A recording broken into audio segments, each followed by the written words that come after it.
نہیں چھوڑوں گا تمہیں رائنا خان، جان سے مار ڈالوں گا تمہیں۔ وہ نرم جگہ پر ضرب لگاتے حلق کے بل چیخا تھا۔ آریان خانزادہ کے لفظ سنتے کبیر خان کے ہاتھ شدت سے لرزے تھے۔ وہ روتے ہوئے اپنے ناتواں وجود سے ضربے لگاتے جا رہے تھے۔ جان سے مار ڈالوں گا تمہیں رائنا خان، وہ برستی بارش میں چیختا جا رہا تھا۔ ہر ضرب پر اس کی آواز پہلے سے بلند ہو رہی تھی۔ کبیر خان کا بدن پہلے سے بھی زیادہ کپکپاتا جا رہا تھا۔ آریان خانزادہ اور کبیر خان قبروں کے پاس پتھرائی کیفیت میں بیٹھے تھے۔ طوفان شدت اختیار کرتا جا رہا تھا۔ نہیں چھوڑوں گا رائنا خان تمہیں میں، نہیں چھوڑوں گا تمہیں حاکم خان، سانسوں کو چھین سانسوں کو چھین لے گا تم دونوں کے ناپاک وجود سے آریان خانزادہ۔ وہ برستی بارش میں آسمان کی طرف دیکھتے خون شام درندے کی مانند مسلسل چیخ رہا تھا۔ کبیر خان آریان کی چیخیں سنتے مسلسل رو رہے تھے۔ رائنا تمہیں ایسی موت دوں گا کہ تم ایک ایک سانس کے لیے مجھ سے بھیک مانگو گی۔ وہ ابھی بھی چیخ رہا تھا۔ اس کی خوفناک چیخیں سنتے کبیر خان کا دل بند ہو رہا تھا۔ کبیر خان نے اپنے دل پر ہاتھ رکھا جہاں شدید درد شروع ہو چکا تھا۔ وہ دل پر ہاتھ رکھتے فارس خان کی قبر پر گر چکے تھے۔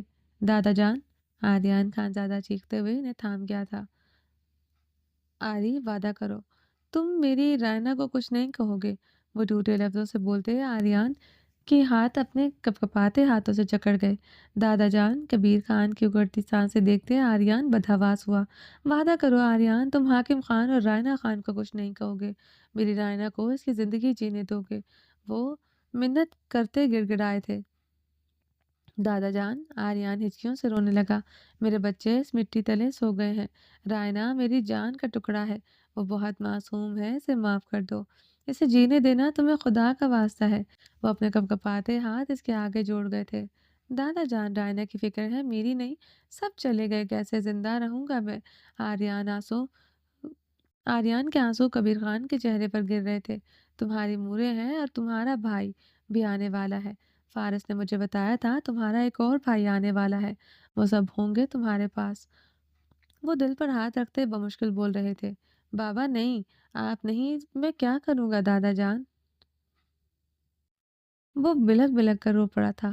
رائنا حاکم کو کچھ نہیں کہو گے تم؟ پلٹ کر نہیں دیکھو گے میری بیٹی کی طرف؟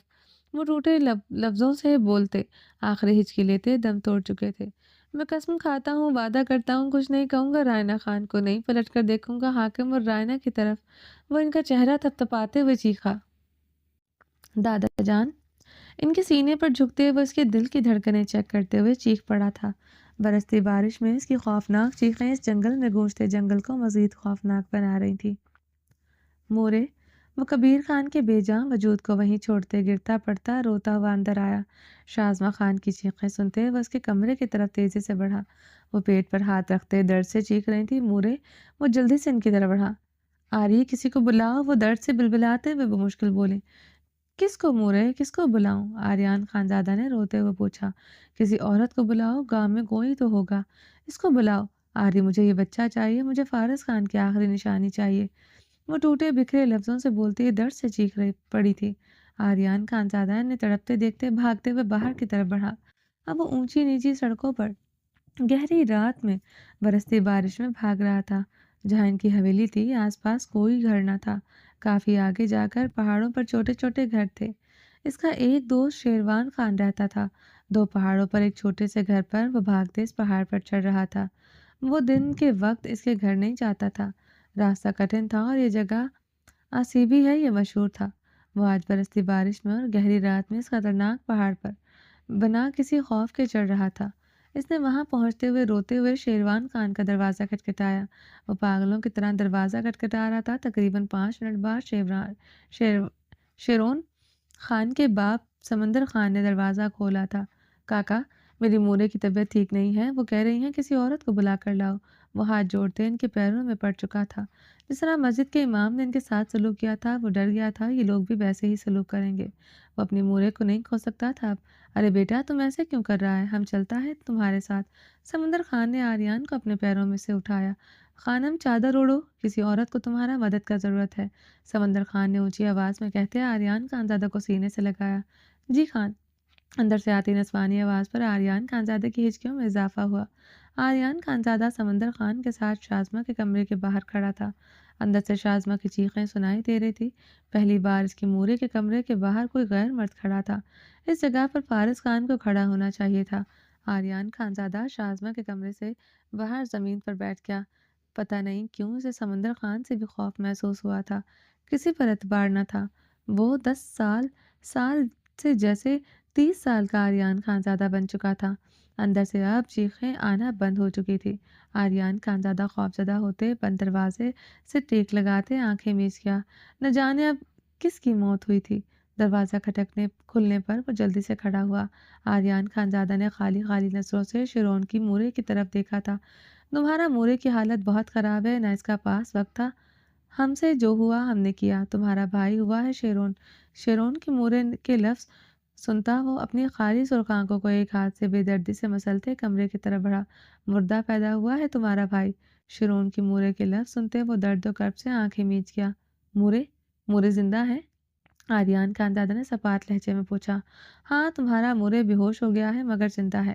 شیرون کی مورے نے لفظ سنتا وہ ہنسا تھا۔ سمندر خان اور اس کی بیوی نے حیرانگی سے ہنستے ہوئے دیکھا۔ وہ زمین پر بیٹھتا ہنستا چلا گیا۔ رات کے آخری اس حصے میں وہ سمندر خان کے ساتھ کھڑا پھر سے 2 قبریں کھود رہا تھا۔ بارش آج رک ہی نہیں رہی تھی۔ آہ! ہر ضرب کے ساتھ اس کی چیخ بلند ہوئی تھی۔ اس طوفانی بارش میں اس کی چیخیں گونجتی اس جنگل کو ہلا کر رکھ رہی تھی۔ ہر ضرب کے ساتھ اس کے وجود میں رائنا خان اور حاکم خان کے لیے نفرت بڑھتی جا رہی تھی۔ اس کی چیخوں سے بہتے دریا میں عجب سی موجیں اٹھتی برپا کر رہی تھی، پہاڑوں سے ٹکرائی تھی۔ آریان خانزادہ کی چیخیں اس گھنے جنگل سے ٹکراتی بہت خوفناک لگ رہی تھی۔ حال آریان خانزادہ پہاڑ پر کھڑا شدت سے چیخ رہا تھا۔ اس کے سیاہ سینڈو پسینے سے نچڑ چکی تھی۔ اس کے سلکی بالوں سے پسینے کی بوندیں جھڑ رہی تھی۔ وہ 20 سال کے بعد بھی اس درد میں جی رہا تھا۔ جب حاکم خان اور رائنا کے نام اس کی سماعتوں سے ٹکراتے وہ پاگل ہو جاتا تھا۔ زرمش کے لفظ اس کی سماعتوں میں سنائی دیتے پاگل کر دیتے۔ اس ناپاک وجود کے لیے بھی نفرت بڑھتی جا رہی تھی۔ ہے درد یہ میرا، وہ کیوں اسے ہے چھو رہا۔ وہ سگریٹ انگلیوں میں دبائے ایک پتھر پر بیٹھے گہرے سانس لینے لگا۔ شازمہ روشنا خان اور آریان خانزادہ کو لے کر کیلیفورنیا اپنے اکلوتے بھائی کے پاس چلے گئی تھی۔ ان 20 سالوں میں آریان خانزادہ 1-2 بار شازمہ اور روشنا کے ساتھ حویلی آیا تھا۔ شازمہ خان کو یہاں فارس خانزادہ اور اشال کی یادیں کھینچ لاتی تھی۔ وہ مجبوراً انہیں یہاں لے کر آتا تھا، مگر شازمہ روشنا خان کو یہ آج تک پتہ نہ چلا آریان خانزادہ کے بغیر بہت بار پاکستان آ چکا ہے۔ وہ چاہ کر بھی اس حویلی کو چھوڑ نہیں پایا تھا جہاں کبیر خان، فارس خان، اشال خان کی یادیں تھی۔ اس نے پلٹ کر حاکم خان اور رائنا خان کی طرف نہیں دیکھا تھا۔ اس کا ایک بیٹا حیدر خان ہے، اسے صرف یہ معلوم تھا۔ تھوڑی بہت معلومات تھی اس کے پاس، مگر اس کے علاوہ اس نے کبھی رائنا خان کا پتہ نہیں کیا تھا۔ وہ اپنا بدلہ بھول گیا تھا، مگر وہ درد نہیں بھولا تھا جو اسے آج بھی سونے نہیں دیتا تھا۔ زرمش خود اس کے پاس آئی تھی، وہ رائنا خان کی بیٹی ہے۔ وہ پاگل ہو گیا تھا۔ اس ناپاک وجود سے اسے آج بھی نفرت تھی، بے انتہا نفرت تھی۔ اسے دیکھتے اسے چار قبریں یاد آئی تھیں، اپنا بدلہ یاد آیا تھا، کیونکہ وہ بدلہ صرف راکھ کی چنگاریوں میں دوا ہی رہتا تھا، بہتر تھا۔ وہ راکھ کی چنگاریوں کو ہوا دے کر چلی گئی تھی۔ اب آگ بھڑک رہی تھی جس میں سب کا بھسم ہونا رہتا تھا۔ جس طرح فارس خان اور کبیر خان کی عزت نیلام ہوئی تھی، حاکم خان کو وہی درد دینا چاہتا تھا۔ عزت کے خوف سے خودکشی کر لینا چاہتا تھا۔ عزت کے خوف سے خودکشی کر لینا آسان موت دینی ہوتی تو وہ کب کا دے چکا ہوتا۔ حیدر خان کی قبر، زرمش کی قبر، رائنا خان کی قبریں۔ وہ حاکم خان کے ہاتھوں سے کھدوانے والا خواہش مند تھا۔ وہ آسمان کی طرف دیکھتے کرب سے چیخا، ان سے بدلہ لو آریان فارس خانزادہ، مجھ سے بدلہ کیوں؟ میرے ساتھ یہ ظلم کیوں؟ تمہارے اندر تو اس پاک فارس خانزادہ اور شازمہ کا خون ہے، پھر اس پاک خون کا بھرم کیوں نہیں رکھ پا رہے؟ اس کے لفظوں نے اس کے اندر عجب سی نفرت کے الاؤ سے اس کے اندر دوڑا دیے تھے۔ آریان خانزادہ کی سبز آنکھوں میں خون کی لالی اتنی ہی گہری تھی جو کہ آج سے 20 سال پہلے تھی۔ مان لو اگر میری رگوں میں دوڑتا خون ناپاک ہے تو تمہارے اندر بھی خانزادہ خون نہیں ہے پھر؟ تمہارے اندر بھی ناپاک خون ہے، تم بھی میری طرح ناپاک وجود ہو۔ سامنے مت آنا میرے ناپاک وجود، ورنہ تمہاری قبر میں خود کھود دوں گا۔ تم نفرت ہو آریان خانزادہ کی، نفرت بھرا جنون۔ وہ آسمان کی طرف دیکھتے چیختے ہوئے ہنسا تھا، سگریٹ کے گہرے کش لیتا وہ ہنس رہا تھا، بے تحاشا ہنس رہا تھا۔ حیدر خان اور زرمش کے جانے کے بعد حاکم خان اپنے کمرے میں کھپ اندھیرا کیے راکنگ چیئر پر جھولتے ہوئے، سگار سلگائے لبوں سے لگائے ہوئے تھا۔ اس کی آنکھوں سے بہتے آنسو اس وقت اس کے عارض پر گر رہے تھے، کپکپاتے لب صرف رائنا ہی پکار رہے تھے۔ وہ مسلسل ایک ہی نام کا ورد کیے ہوئے تھا، 20 سالوں سے وہ آگ میں جل رہا تھا، عشق کی آگ جس کے وجود کو گرچی گرچی کیے ہوئے تھی۔ یادوں کے دیپ جلتے اسے 20 سال پیچھے اس رات میں لے گئے تھے جب وہ اندھیری برستی بارش دلہن کے لباس میں اپنے بنگلے واپس لے کر آیا تھا۔ حاکم خان نے رائنا کو اپنی بے رحم قربت سے آزاد کیا، وہ سسکتے ہوئے کمبل خود سے لپیٹے رخ پلٹ گئی تھی۔ حاکم خان نے اٹھ کر بیٹھتے سائڈ ڈرار سے سگریٹ کیس اور لائٹر نکالتے لبوں میں دبایا اور پورے وجود کو ڈھانپتے سگریٹ کے کش لینے لگا۔ اس وقت گرے ٹراؤزر میں ملبوس شرٹ لیس تھا۔ حاکم خان نے سگریٹ کا گہرا کش لیتے رائنا خان پر ایک نگاہ ڈالی، وہ کمبل میں دبکی ابھی بھی سسکیاں بھر رہی تھی۔ حاکم خان نے لب بھینچے تھے، اس کی سسکیاں سنی تھی جو اسے بے چین کر رہی تھی۔ حاکم خان نے اشتعال سے سگریٹ زمین پر پھینکتے اس کے کندھے پر ہاتھ رکھتے ایک جھٹکے سے سیدھا کیا۔ اس کا زرد متورم چہرہ دیکھ کر حاکم خان کے دل کو کچھ ہوا تھا۔ رو رو کر اس کی آنکھیں متورم تھیں، چہرہ بے حد زرد تھا، لبوں پر اس کا قہر برپا تھا جو اس کی شدت سے خون چھلکا رہے تھے۔ حاکم خان نے تڑپتے ہوئے اس کے لبوں پر اپنی زبان کا مرہم رکھا۔ رائنا خان کا نازک وجود شدت سے کپکپانے لگا تھا۔ حاکم خان اس کے اوپر آتے نرمی سے اس کے چہرے کے ایک ایک نقوش پر اپنے لب رکھ رہا تھا۔ رائنا خان اپنی آنکھیں میچے ہوئی تھی، کچھ دیر پہلے اس کی جنونی قربت سے اس کا نازک بدن لرز رہا تھا۔ حاکم خان کے لمس سے جتنا خوف محسوس ہو رہا تھا اتنی ہی نفرت محسوس ہو رہی تھی۔ حاکم خان کے لب اس کے پورے وجود پر بے حد نرمی سے سرایت کر رہے تھے۔ جہاں جہاں اس نے اپنی جنون خیزیاں رقم کی تھی وہاں وہ اپنی زبان کا گیلا مرہم رکھ رہا تھا۔ رائنا خان ساکت سے اب چھت کو دیکھ رہی تھی۔ حاکم خان اوپر سے نیچے اس کے ٹھنڈے بدن کو اپنے گیلے لمس سے دہکانے کی ناکام صحیح کر رہا تھا۔ حاکم خان کے لب اب اس کے نازک پیروں پر اپنا لمس بکھیر رہے تھے۔ وہ بہت بار اس کے پیروں میں جھک کے اس کے پیروں کو ہاتھ لگاتے شوز پہناتا تھا۔ اس کے فریب میں تو وہ آئی تھی، پہاڑوں سے بھی بارو بالشان مرد اس کے پیروں میں جھکتا تھا۔ اس فریب نے اسے کہیں کا نہیں چھوڑا تھا۔ رائنا خان کی آنکھوں سے گرم سیال بہتا اس کے چہرے کو جھلسا رہا تھا۔ یہ پرکشش سحر انگیز مرد ابھی بھی اس کے پیروں پر جھک کے اپنا لمس عطا کرتے اس پر باور کروا رہا تھا کہ وہ اس کے لیے کتنی معتبر ہے، مگر رائنا خان کو اپنا وجود صرف ایک کھلونا لگ رہا تھا۔ حاکم خان کا لمس زہریلے ناک کی طرح ڈستا محسوس ہو رہا تھا۔ حاکم خان اسے بے حد نرمی سے چومتا نیچے سے اوپر آتے اس کی پیشانی پر اپنے دہکتے لب رکھ گیا۔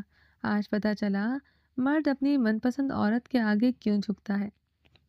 جس عورت سے عشق ہو اسے اپنی طلب پوری کر کے بھی وہ پیاسا ہی رہتا ہے۔ وہ گمبھیر آواز میں بولتے اس کی متورم آنکھوں پر باری باری لب رکھ گیا تھا۔ یہ کیسی پیاس ہے رائنا جو بجھ نہیں رہی، یہ کیسی آگ ہے رائنا جو دہکتی جا رہی ہے۔ میں کن عذابوں میں سے گزر رہا ہوں رائنا، جو تمہارے لبوں سے کسی غیر مرد کا نام سنتے میں مر رہا ہوں۔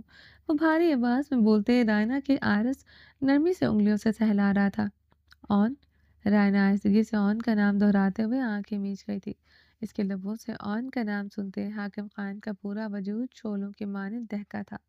آن آن آن، وہ مسلسل آنکھیں میچے آن کا نام دہرائے جا رہی تھی۔ وہ اسے اذیت دے رہی تھی اور وہ جانتے بوجھتے اذیت محسوس کر رہا تھا۔ حاکم خان نے اسے خود خون اتری آنکھوں سے دیکھتے اس کے لبوں پر جھکے اپنے دانت کاڑے۔ رائنا خان کے لبوں سے سسکاریاں بلند ہوئی تھی۔ حاکم خان اس کے لبوں پر قہر ڈھا کر پیچھے ہوا، اس کے نچلے لب پر اس کی شدت کا گہرا قط تھا، وہاں ننھی ننھی خون کی بوندیں آن ٹھہری تھی۔ وہ آنکھیں میچے بیڈ شیٹ اپنی مٹھیوں میں جکڑے اپنی سسکیوں پر قابو پائے ہوئی تھی۔ حاکم خان لب بھینچے اضطرابی انداز میں اس کے ہونٹوں کو دیکھ رہا تھا۔ وہ اس کے اوپر سے تیزی سے اٹھتا کمرے کے دروازے کی طرف بڑھا